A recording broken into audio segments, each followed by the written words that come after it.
It's Greg here with MaritimeGardening.com, and today I'm going to talk about these sprinkler heads for water canisters. Over time they fall apart, as this one did years ago. So I mean, I water my garden from a pond. I look out a little goldfish pond in the garden and I fill these up, and that's pretty much what I use. Once in a while I use a garden hose, but most of the time I'm just using it one canister at a time.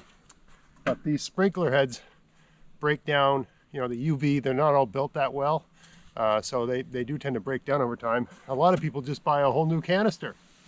But you can go on Amazon and buy a packet. I bought these for probably like $3 or $4 or something like that, much cheaper than a canister.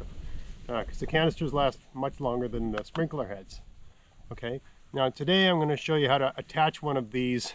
They rarely go on to the canister that you've got, and that's the case what I'm working with here. And also little mods I do to make these work better. When you buy these, they've got teeny tiny little holes. That's not even a 1/16 of an inch. Like, that's narrower than a salt shaker hole.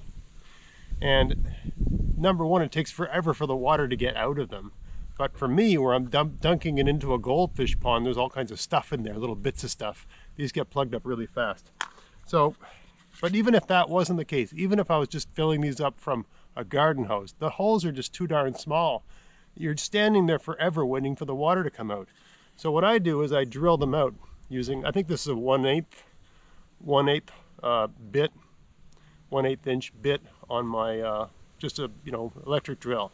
Right, I don't drill them all out. You can see I've only done some of them, but that just allows the water to come out quicker. You can go even bigger. You can go 3/16 if you want, that sort of thing.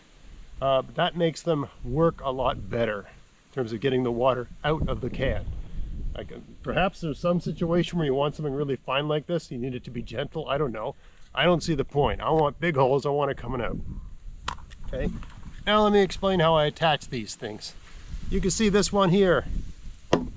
It doesn't fit. I can't screw it on. It's pretty much the same diameter as the spout of the watering can, right? So it seems like a problem, right? But it's not a problem. Easy to fix. Let me show you how I do this.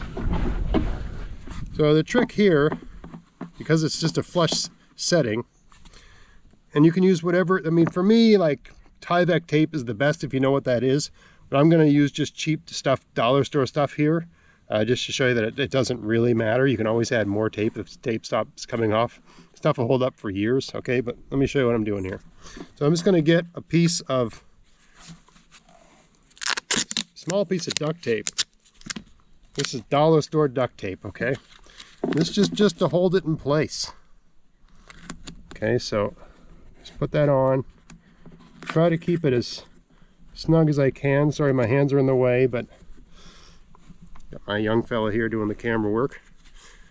Just get that on as tight as I can. The point of this tape is just to get it in position.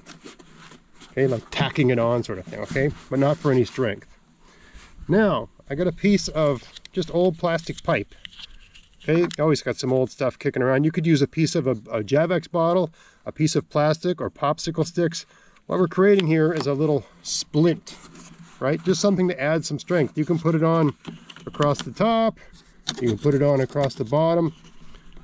Sure, there's some physics argument for one way or the other, but I really don't think it matters that much. For me, intuitively, I feel like on the bottom makes more sense, but who knows? Anyway, doesn't matter how we attach this, it's going to add strength.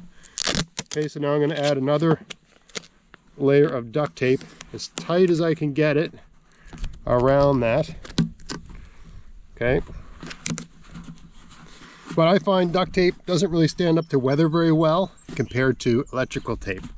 So now that I got the strength and the webbing of the duct tape, I'm going to go over this with electrical tape, which stretches, right? You can put tension on electrical tape, right? So I'm putting this on with tension. I'm taking advantage of the the rubber and the elasticity. And I'm sure people are going to put suggested products in the comments saying, oh, this tape's better, use this tape, use that tape. Sure, whatever. You can use whatever you think is the most awesomest. But this dollar store tape is fine. Okay, now you can see I'm putting this on. This would be a real pain to get off. Okay, I'm assuming that this is not coming off, and I'm probably going overboard with the taping here, but who cares? All right, dollar store tape. Now, you might say, what if it gets plugged? What do you do then? This here brand, this comes off, right? Which is a blessing and a curse, because as these get older, these start falling off. And because they go on and off, they get brittle over time. You know, and just for the sake of longevity, I would store these out of the sun, because the UV really does take its toll, even when they say they're UV resistant or whatever. I mean, UV, I mean, if it wasn't for the ozone layer, the UV would kill us all. So UV is pretty amazing stuff, and it does break things down. But yeah, things get jammed in there, I can pop that off. Just another tip, if this starts falling off, the last stage of life in one of these is when this starts falling off. Sometimes it does.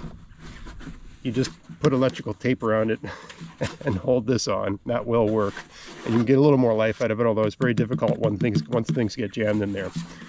But there you go. Here's my watering can all ready to go for another, I don't know, maybe it's like a 5-10 years out of that. We'll see how she goes. Usually you can buy two for roughly the price of one. $3, free shipping, everything. So yeah, simple way to breathe a little extra life into an old watering can. Hope you found this interesting. If you did, please like, share, subscribe. Check out my podcast, maritimegardening.com. Check out my articles at maritimegardening.substack.com. And until next time, get out there, get at it, have fun in your garden. Thanks for watching.